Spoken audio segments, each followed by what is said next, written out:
I'm your educator चंचल।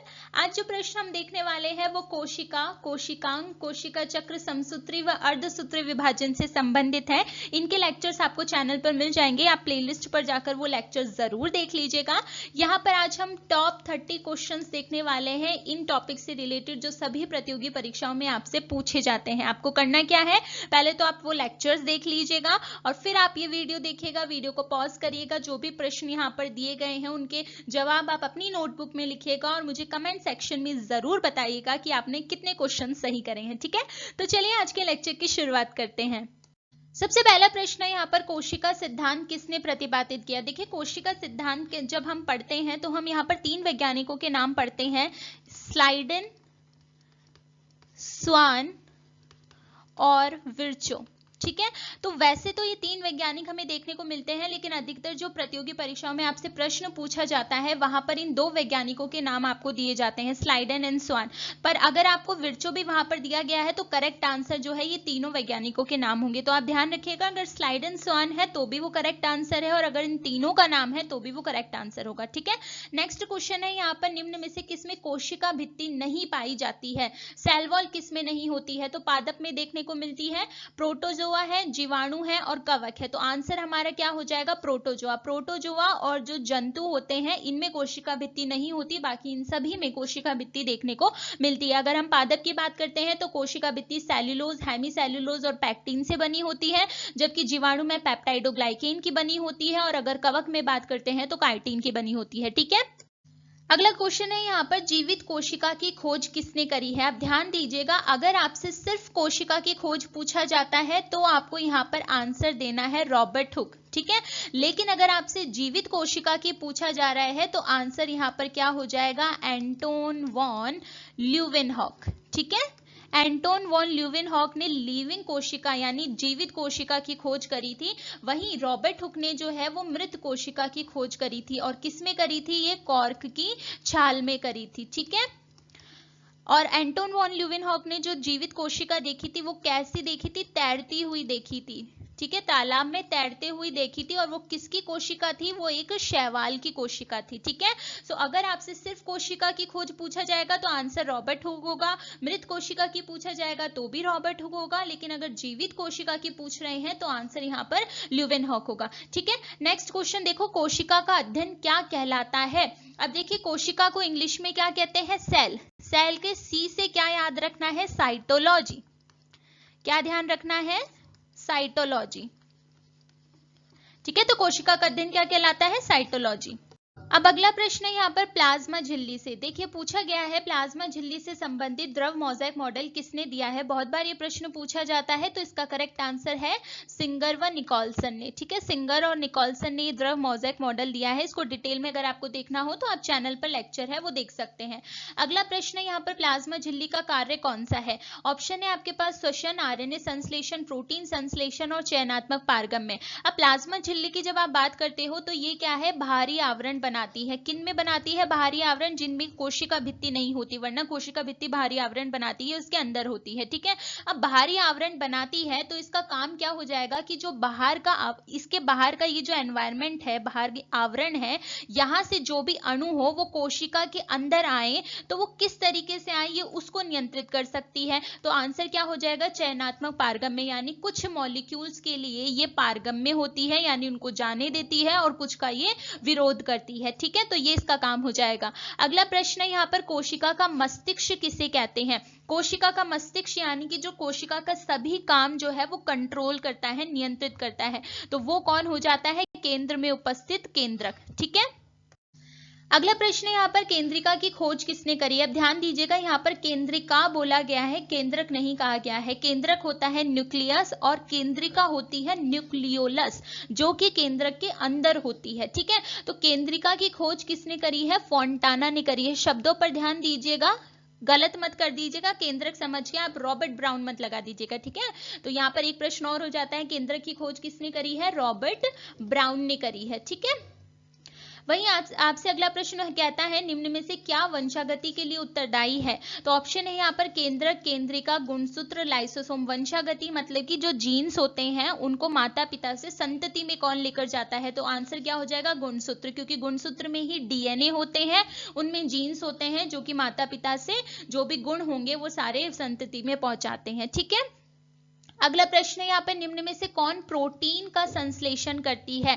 अब भाई protein का संश्लेषण जो है वो वही करेगी जिसके पास राइबोसोम हो, क्योंकि हमें पता है कि जो राइबोसोम होते हैं वो प्रोटीन का निर्माण करते हैं। ठीक है, ऑप्शन है हमारे पास चिकनी अंतःप्रदवी जालिका, खुरदरी अंतःप्रदवी जालिका। दो तरह की अंतःप्रदवी जालिका होती है, चिकनी और खुरदरी। खुरदरी हम इसको इसलिए कह देते हैं क्योंकि इसके क्या है, यहाँ पर राइबोसोम उपस्थित होते हैं। ठीक है, तो राइबोसोम की उपस्थिति जहां पर होगी वही प्रोटीन का निर्माण करेगी, तो आंसर क्या हो जाएगा, खुरदरी। चिकनी का काम क्या होता है, इसके पास राइबोसोम नहीं है, ये लिपिड का संश्लेषण करती है। ठीक है, अगला प्रश्न है निम्न में से कौन सा कोशिकांग सिर्फ पादप कोशिका में पाया जाता है। यहाँ पर देखिए माइटोकॉन्ड्रिया, केंद्रक, गोल्जी उपकरण और डिक्टियोसोम ऑप्शन में दिए गए हैं और आपको बताना है इनमें से कौन सा है जो सिर्फ पादप कोशिका में, प्लांट कोशिका में होता है।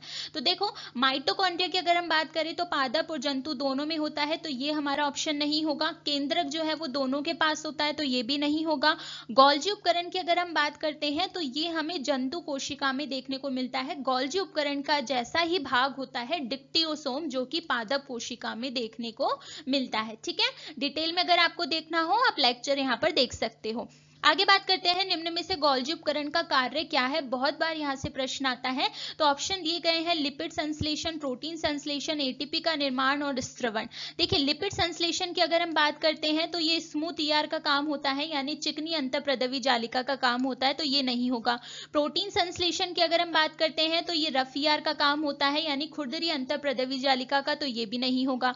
एटीपी के निर्माण की अगर हम बात करते हैं तो ये हमें माइटोकॉन्ड्रिया में देखने को मिलता है। ठीक है, तो ये भी हमारा ऑप्शन नहीं होगा। लास्ट में क्या बचा है, स्त्रवण। स्त्रवण जो है वो ये करवाते हैं। डिटेल में देखना हो आप लेक्चर देख लेना। अगला प्रश्न है यहाँ पर माइटोकॉन्ड्रिया की खोज जो है वो किसने करी है। तो भाई माइटोकॉन्ड्रिया की खोज करी है आल्टमैन ने। ठीक है, माइटोकॉन्ड्रिया को पावर हाउस ऑफ सेल भी कहा जाता है, यानी कोशिका का ऊर्जा ग्रह भी कहा जाता है। कोशिका का ऊर्जा ग्रह क्यों कहते हैं कोशिका का ऊर्जा ग्रह माइटोकॉन्ड्रिया को, क्योंकि इसमें क्या है, एटीपी का निर्माण होता है, और एटीपी क्या है, एटीपी से ही हमें ऊर्जा मिलती है, और इसलिए ही इसे कोशिका का ऊर्जा ग्रह कहते हैं। ध्यान रहेगा। आगे है यहाँ पे निम्न में से कौन से कोशिकांग या कोशिकांगों के पास स्वयं का डीएनए होता है। यानी केंद्रक में तो डीएनए देखने को मिलता ही है, उसके अलावा कौन से कोशिकांग हैं जिनके पास खुद का डीएनए है, यानी वो डीएनए जो है वो अपने लिए इस्तेमाल करते हैं। ठीक है, तो अगर हम बात करें ऑप्शन है यहाँ पर गोल्जी उपकरण है, माइटोकॉन्ड्रिया है, हरित लवक है, बी और सी, यानी माइटोकॉन्ड्रिया, हरित लवक या फिर तीनों। तो देखो ध्यान रखना, सिर्फ दो ही कोशिकांग होते हैं केंद्रक के अलावा जिनके पास स्वयं का डीएनए होता है, वो होते हैं माइटोकॉन्ड्रिया और हरित लवक, क्लोरोप्लास्ट जिसे कहते हैं। ठीक है, अगला प्रश्न है यहाँ पर आत्मघाती थैली किसे कहते हैं, सुसाइडल बैग किसे कहा जाता है। तो आंसर हो जाएगा लाइसोसोम। बहुत बार ये प्रश्न आता है, ध्यान रखिएगा। लाइसोसोम को सुसाइडल थैली कहा जाता है, आत्मघाती थैली कहते हैं। क्यों कहते हैं, क्योंकि इसमें पाचक एंजाइम्स होते हैं। क्या होते हैं, पाचक एंजाइम्स होते हैं, जो कि क्या करते हैं, जो भी व्यर्थ पदार्थ होते हैं उनको तोड़ते हैं, उनका पाचन करते हैं और उन्हें कोशिका से बाहर निकालते हैं। अब ये जो व्यर्थ पदार्थ होते हैं ये बाहर से आए हुए भी हो सकते हैं और कोशिका के अपने भी हो सकते हैं, इसीलिए इसे सुसाइडल कह रहे हैं। ठीक है, आगे यहाँ पर पूछा गया है निम्न में से कौन सा कोशिकांग जंतु कोशिका में ही होता है। ऑप्शन देखो, गोल्जी उपकरण, माइटोकॉन्ड्रिया, तारक काय और प्लाज्मा झिल्ली। यहाँ पर बोला गया है कि जो सिर्फ जंतु कोशिका में देखने को मिले, तो ऐसा होता है तारक काय। तारक काय कोशिका विभाजन में सहायक होता है और सिर्फ जंतु कोशिका में ही देखने को मिलता है, याद रहेगा। आगे क्वेश्चन है, कोशिका चक्र की कौन सी प्रावस्था में जब चली जाती है उसके बाद कोशिका चक्र से बाहर नहीं निकल सकती। मतलब अगर वो कोशिका चक्र में उस प्रावस्था तक चली गई है तो फिर उसे विभाजन की तरफ ही जाना होगा, वो कोशिका चक्र से बाहर निकलकर शांत अवस्था में नहीं जा सकती, G0 प्रावस्था में नहीं जा सकती। ठीक है, तो यहाँ पर ऑप्शंस दिए गए हैं आपको, G2 प्रावस्था, G1 प्रावस्था, S प्रावस्था या इनमें से कोई नहीं। तो वो प्रावस्था होती है S प्रावस्था, संश्लेषण प्रावस्था जहां पर डीएनए का प्रतिलिपिकरण होता है। क्योंकि देखो जीवन से जो है कोशिका कहां पर जाती है, एस में जाती है, फिर G2 में जाती है और फिर एम में जाती है। जीवन तक जब कोशिका रहती है तो ये यहाँ पर डिसाइड करती है कि इसे चक्र में आगे जाना है या बाहर निकलना है। तो यहां से ये बाहर निकल के GO प्रावस्था में जा सकती है। लेकिन अगर वो एक बार एस प्रावस्था में चली गई है फिर उसे चक्र में आगे विभाजन की तरफ ही जाना होगा, वो वापस नहीं जा सकती है। ठीक है, तो आपका करेक्ट आंसर क्या हो जाएगा, एस प्रावस्था, जिसे संश्लेषण प्रावस्था भी कहा जाता है। आगे है कोशिका चक्र की किस प्रावस्था में कोशिका का विभाजन देखने को मिलता है।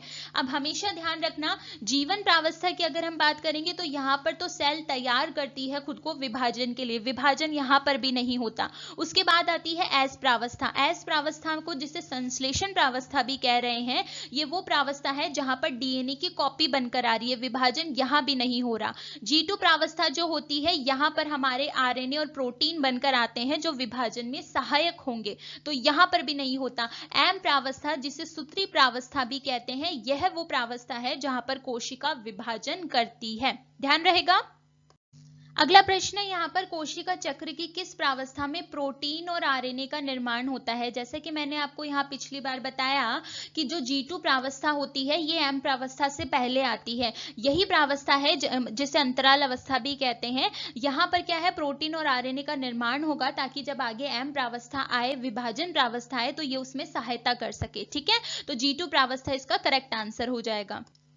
अगला यहाँ पर पूछा गया है कोशिका चक्र की प्रावस्थाओं का सही क्रम कौन सा है। तो हमेशा ध्यान रहे, जीवन से जाएगी एस, एस से जाएगी G2 और लास्ट में आती है एम प्रावस्था। जीवन में कोशिका खुद को विभाजन के लिए तैयार करेगी। एस प्रावस्था जिसे संश्लेषण प्रावस्था कह रहे हैं, यहाँ पे डीएनए की प्रतिलिपि बनती है, उसकी प्रति कॉपी बनकर आती है। वहीं G2 की अगर हम बात करते हैं तो यहाँ पर प्रोटीन आरएनए का निर्माण होगा जो विभाजन में सहायक हो जाएंगी। और वहीं अगर हम बात करते हैं एम प्रावस्था की जिसे सूत्री विभाजन प्रावस्था भी कहते हैं, यहाँ विभाजन होता है। लेक्चर में भी मैंने ये चीज बताई थी, एक बार दोबारा रिपीट कर देती हूँ कि ये जो एस प्रावस्था होती है, संश्लेषण प्रावस्था, यहाँ पर क्यों डीएनए की प्रतिकॉपी बनकर आती है, क्यों डीएनए जो है वो एक और बनकर आता है, वो इसीलिए ताकि जब जनक कोशिका से संतति कोशिका बने तो इनमें गुणसूत्रों की जो संख्या है वो बराबर रहे, गुणसूत्रों की मात्रा बराबर रहे। ठीक है, अगला क्वेश्चन है यहाँ पर पादप में समसूत्री विभाजन की खोज किसने करी है। अब यहाँ पर ऑप्शन में पादप पूछा गया है, प्लांट पूछा गया है, तो ध्यान रखना अगर जंतु बोला गया है तो अलग आंसर होगा, पादप है तो अलग होगा। यहाँ पादप है तो इसका आंसर क्या हो जाएगा, स्ट्रासबर्गर आंसर हो जाएगा। ठीक है, नेक्स्ट क्वेश्चन है यहाँ पर समसूत्री विभाजन से संबंधित कुछ कथन दिए गए हैं और आपसे बोला गया है इनमें कौन सा सही नहीं है। वन बाय वन हम इनको देखते हैं। सबसे पहले है यहाँ पर इसे कायिक विभाजन भी कहते हैं, ये बिल्कुल सही बात है। इसे कायिक विभाजन इसलिए कहा जाता है क्योंकि यह कायिक कोशिकाओं में होता है। हाँ, अगर हम बात करते हैं दो तरीके की कोशिकाएं होती हैं, कायिक कोशिका और जनन कोशिका। जनन कोशिका वो होती है जिनमें जनन देखने को मिलता है, जैसे मादा में अगर हम बात करें तो अंड कोशिका और नर में अगर हम बात करते हैं तो शुक्राणु कोशिका। इनके अलावा जितनी भी कोशिकाएं होती हैं उन्हें कायिक कोशिकाएं, वेजिटेटिव सेल कहते हैं। ठीक है, तो ये कायिक कोशिका में होता है, इसीलिए इसे कायिक विभाजन कहते हैं। अगला है यहाँ पर मात्र कोशिका विभाजन करती है और दो असमान संतति कोशिकाएं बनाती है, ये बिल्कुल गलत बात है। यहाँ पर मात्र कोशिका जो होती है वो विभाजन करती है और दो समान संतति कोशिकाएं बनाती है। ठीक है, अगला है संतति कोशिकाएं आनुवंशिक रूप से समान होती है, बिल्कुल सही बात है। जितनी गुणसूत्र की संख्या मात्र कोशिका के पास में है उतनी ही गुणसूत्र की संख्या संतति कोशिका में भी देखने को मिलती है। उसके अलावा यहाँ पे बोला गया है यह जनन कोशिका में देखने को मिलता है, तो जी नहीं, यह कायिक कोशिका में देखने को मिलता है। तो हमारा करेक्ट आंसर क्या हो जाएगा, बी एंड डी ऑप्शन, ये सही नहीं है। अगला प्रश्न है समसूत्री विभाजन की कौन सी प्रावस्था में तर्कु तंतु जो स्पाइंडल फाइबर्स होते हैं उनका निर्माण होता है। स्पाइंडल फाइबर यानी तर्कु तंतु क्या करते हैं, जो हमारा गुणसूत्र होता है उसके काइनेटोकोर से जुड़ते हैं और उसको क्या है विपरीत ध्रुव पर लेकर जाते हैं। तारक काय जो है वो दोनों तरफ वहां पर उपस्थित होते हैं, दोनों ध्रुव पर, और वो क्या करते हैं गुणसूत्रों को दोनों ध्रुव पर खींचते हैं। तो इसका निर्माण जो है वो किस प्रावस्था में होता है, तो वो पूर्वावस्था में हमें देखने को मिलता है। ठीक है, पूर्वावस्था जिसे प्रोफेज भी कहते हैं। आगे है यहाँ पर समसूत्री विभाजन की कौन सी प्रावस्था में जो गुणसूत्र हैं वो स्पष्ट रूप से दिखाई देने लगते हैं। अब यहाँ पर ध्यान रखना, ये क्वेश्चन बहुत बार एग्जाम में पूछा जाता है। तो मध्यावस्था जिसे मेटाफेज कहते हैं, ये वो प्रावस्था है जिसमें गुणसूत्र हमें स्पष्ट रूप से दिखाई देने लगते हैं। अगर हमें गुणसूत्र की संरचना की स्टडी करनी है तो मध्यावस्था ही होती है जिसमें हम गुणसूत्र को अच्छी तरह से देख सकते हैं, तो ये हमेशा ध्यान रहे। अगला प्रश्न है, समसूत्री विभाजन की कौन सी प्रावस्था में अर्ध गुणसूत्र विपरीत ध्रुवों पर जाने लगते हैं। ठीक है, ऑप्शन है मध्यावस्था, अंत्यावस्था, पूर्वावस्था और पश्चावस्था। तो हमेशा ध्यान रखना कि जो पूर्वावस्था है, प्रोफेज है, वहां पर गुणसूत्र तो हमें इतने अच्छे तरह से दिखाई नहीं देते, उनका संघनन हमें देखने को मिलता है। वहां पर क्या होता है, तर्कुतंतु का निर्माण होना शुरू हो जाता है। उसके बाद में मध्यावस्था आती है, मेटाफेज आती है, जिसमें क्या होता है, गुणसूत्र स्पष्ट रूप से दिखाई हमें देने लगते हैं और क्या होता है, तर्कुतंतु से जुड़ जाते हैं और जो बीच की प्लेट है, मध्य बीच में आकर जो है वो व्यवस्थित हो जाते हैं। उसके बाद में आती है हमारी पश्चावस्था, एनाफेज, जिसमें क्या है, वो विपरीत ध्रुवों पर जाने लगते हैं। जो तर्कुतंतु से वो जुड़ते हैं काइनेटोकोर से, वो क्या है, उन्हें खींचने लगते हैं और विपरीत ध्रुवों पर वो जाने लगते हैं। ठीक है, तो आंसर क्या हो जाएगा, पश्चावस्था हो जाएगा। और जब अंतावस्था आती है, टेलोफेज आती है, तब तक वो पूरी तरह से विपरीत ध्रुव पर जा चुके होते हैं। ठीक है, यहां पर पूछा था जाने लगते हैं, शुरुआती दौर है, तो वो एनाफेज यानी पश्चावस्था से शुरू होता है। अगर आपसे पूछा जाएगा कि विपरीत ध्रुव पर चले जाते हैं पूरे, वहां पर दिखाई देते हैं, तो फिर आप आंसर जो है इसका अंतावस्था करोगे, टेलोफेज करोगे। ठीक है, आगे पूछा गया है, जंतु कोशिका में कोशिका द्रव का विभाजन किस प्रकार से होता है समसूत्री विभाजन के दौरान। तो हमेशा ध्यान रहे, अगर हम बोल रहे हैं जंतु कोशिका, तो वो यहाँ पर होता है कोशिका खांच के द्वारा। ठीक है, कोशिका खांच के द्वारा किस लिए होता है, देखो जंतु कोशिका की अगर हम बात करते हैं तो उसके जो बाहरी आवरण होता है वो प्लाज्मा झिल्ली होती है, उसके बाहर कोशिका भित्ति नहीं होती जो उसे दृढ़ता प्रदान करे, तो वो लचीली होती है। लचीली होने के कारण क्या होता है, वहां पर इस तरीके से ये खांच बन जाती है, यहाँ पर देख रहे हो ये खांच बन जाती है और धीरे धीरे क्या होता है, ये दो कोशिका इस तरीके से बनकर आ जाती है। ठीक है, तो याद रहेगा कोशिका खांच के द्वारा होता है। वहीं अगर आपसे पादप में पूछ लिया जाए तो पादप में किसके द्वारा होता है, कोशिका पट्ट के द्वारा होता है। कोशिका पट्ट के द्वारा इसलिए होगा क्योंकि पादप का जो बाहरी आवरण है वो लचीला नहीं होगा, क्योंकि वहां पर कोशिका भित्ति होती है जो उसे दृढ़ता प्रदान करती है। तब क्या होगा कि ये जो है कोशिका हमारी है, तो यहाँ बीच में कोशिका पट्ट का निर्माण होता है जो धीरे धीरे केंद्र की ओर जाती है और ये दो संतति कोशिकाएं बनकर आ जाती हैं। ध्यान रहेगा। अगला प्रश्न है, अर्धसूत्री विभाजन की खोज किसने की। तो अर्धसूत्री विभाजन की खोज करी थी हार्टविग ने। ठीक है, फिर है यहाँ पर अर्धसूत्री विभाजन की किस प्रावस्था में गुणसूत्रों का युग्मन देखने को मिलता है। युग्मन, गुणसूत्रों की पेयरिंग देखने को मिलती है, वो एक दूसरे के पास आकर जुड़ने लगते हैं। ठीक है, तो यहाँ पर ऑप्शन है तनुपट अवस्था, स्थूल पट अवस्था, युग्म पट अवस्था, द्विपट अवस्था। तो नाम से भी देख लीजिएगा, युग्म पट, यहीं पर ही युग्मन देखने को मिलता है, उनके बीच में पेयरिंग जो है वो हमें देखने को मिलती है। तनुपट अवस्था जिसे लैप्टोटीन कहते हैं, स्थूल पट अवस्था जिसे पैकेटीन कहते हैं, युग्म पट अवस्था जिसे हम जाइगोटीन कहते हैं। क्या कहते हैं, जाइगोटीन कहते हैं, और द्विपट अवस्था जिसे डिप्लोटीन कहते हैं। ध्यान रहेगा। अगला प्रश्न है, अर्धसूत्री विभाजन से संबंधित कौन सा कथन या कौन से कथन सही नहीं है। ठीक है, अब देखिए वन बाय वन इनको देखते हैं। सबसे पहले कहा गया है इसे विषम सूत्री विभाजन कहते हैं, तो ये बिल्कुल सही बात है। इसे विषम सूत्री विभाजन इसलिए कहते हैं क्योंकि मात्र कोशिका में जो गुणसूत्र की संख्या होती है वो संतति कोशिका में देखने को नहीं मिलती है, वो असमान होती है, वो उसकी क्या है, आधी हो जाती है, तभी तो इसे अर्ध कहते हैं, आधा कहते हैं। फिर है यह कायिक कोशिकाओं में होता है, ये गलत बात है। कायिक कोशिका में जो देखने को मिलता है वो समसूत्री विभाजन होता है। अर्धसूत्री विभाजन हमेशा जनन कोशिकाओं में होता है। मादा की बात करते हैं तो अंड कोशिका, शुक्राणु जो है वो नर में देखने को मिलता है।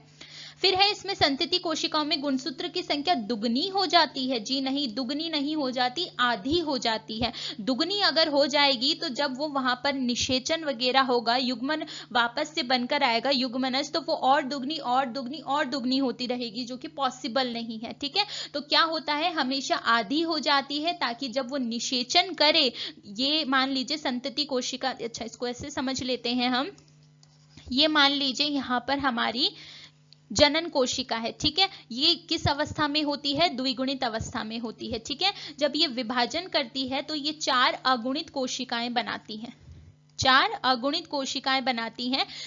अगुणित इसलिए बनाती है क्योंकि जब ये दोबारा यहाँ पर निषेचन करेगी, ये दूसरी कोशिका के साथ जब निषेचन करेगी तो वापस से क्या होगा? यही द्विगुणित अवस्था बनकर आ जाती है, ठीक है। तो वो क्या है? ये प्रोसेस जो है, ये प्रक्रिया आगे आसानी से चलती रहती है। अगर ये आधी नहीं होगी, उतनी ही रहेगी या दुगनी हो जाएगी, तो जब ये निषेचन करेगी तो ये और भी दुगनी हो जाएगी, जो कि पॉसिबल नहीं होता है, ठीक है। इसलिए आधी हो जाती है। फिर है यह 2 चरणों में पूर्ण होता है, ये बिल्कुल सही बात है। अर्धसूत्री विभाजन प्रथम और अर्धसूत्री विभाजन द्वितीय, 2 चरण हम इसके देखते हैं, जिसमें अगर बात करें अर्धसूत्री विभाजन प्रथम की तो वहां पर हमें क्या देखने को मिलता है? जो गुणसूत्र होते हैं वो आधे होते हैं। उसके बाद जब हम बात करते हैं अर्धसूत्री विभाजन द्वितीय की, तो गुणसूत्र की संख्या में तो कोई अंतर देखने को नहीं मिलता, वो समसूत्री विभाजन की तरह ही देखने को मिलता है। 2 वहां पर कोशिकाएं बन जाती हैं और उनमें 4 कोशिकाएं बन जाती हैं, कोशिका द्रव का विभाजन हो जाता है, ठीक है। आगे है अर्धसूत्री विभाजन की किस प्रावस्था में जीन का विनिमय होता है? जीन का विनिमय यानी कि एक गुणसूत्र से जीन जो होते हैं वो दूसरे गुणसूत्र पर जाते हैं और दूसरे से पहले वाले पर आते हैं, ठीक है। तो कौन सी अवस्था होती है? ये होती है स्थूल पट अवस्था, जिसे पैक्टिन अवस्था भी कहते हैं, ठीक है। तो हमेशा ध्यान रहे, युग्म पट अवस्था जो होती है, जिसे जाइगोटिन कहा जा रहा है, वहां पर तो युग्मन होगा, दोनों गुणसूत्र जो है वो कुछ बिंदुओं पर आकर जुड़ेंगे। उसके बाद में जीन का जो विनिमय होता है वो हमें स्थूल पट अवस्था पैक्टिन में देखने को मिलता है, याद रहेगा। आज के लेक्चर में इतना ही। अगर आपको ये प्रश्न जो है कुछ समझ में नहीं आए हो, मतलब कुछ गलत आपसे यहाँ पर हुआ हो, तो आप लेक्चर्स जो है वो जरूर देख लीजिए, चैनल पर आपको लेक्चर मिल जाएंगे। And do not forget to like share comment करके मुझे जरूर बताइएगा कितने प्रश्न आपने सही करे हैं, सब्सक्राइब कर लीजिएगा and stay tune for upcoming interesting lectures. और हाँ, नेक्स्ट लेक्चर जो है वो हम गुणसूत्र के बारे में पढ़ने वाले हैं, बहुत ही इंटरेस्टिंग लेक्चर होगा। गुणसूत्र की संरचना कैसी होती है, उसमें किस तरह की संरचनात्मक विविधता हमें देखने को मिलती हैं, वो सभी हम पढ़ने वाले हैं। सो चैनल को सब्सक्राइब जरूर कर लीजिएगा। Stay tune for upcoming interesting lectures. Thank you.